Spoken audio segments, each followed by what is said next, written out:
Welcome to Tenor Tech, where I solve the problems you didn't even know you had. You begin by opening the photo app and picking the image. This is crucial because composition sets the poster's impact. Once done, apply the wanted poster filter to establish the baseline look and make sure to crop to the subject's head and shoulders. You should lower the effect to about 0.51, 0 to protect detail while previewing changes. After that, save a duplicate file. You'll need that original if later steps push contrast or texture too far. Next, refine the middle steps. Boost contrast and introduce film grain so the face reads like a printed poster. This emphasizes features and creates drama.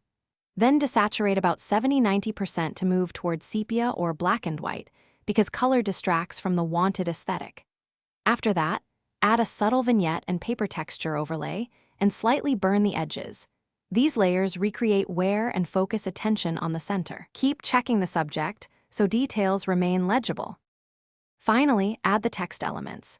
Give the headline an all-caps bold serif and place it at the top so viewers immediately read the intent. Then include name, short description, and reward beneath. Align these blocks and leave balanced margins for easy reading. Once satisfied, export a high-resolution JPG for sharing, but keep an editable PSD or PNG with layers in case you need tweaks. If text blurs, increase contrast or rasterize and retype. That fixes alignment and legibility. Thanks for watching. Subscribe to keep your life in tune.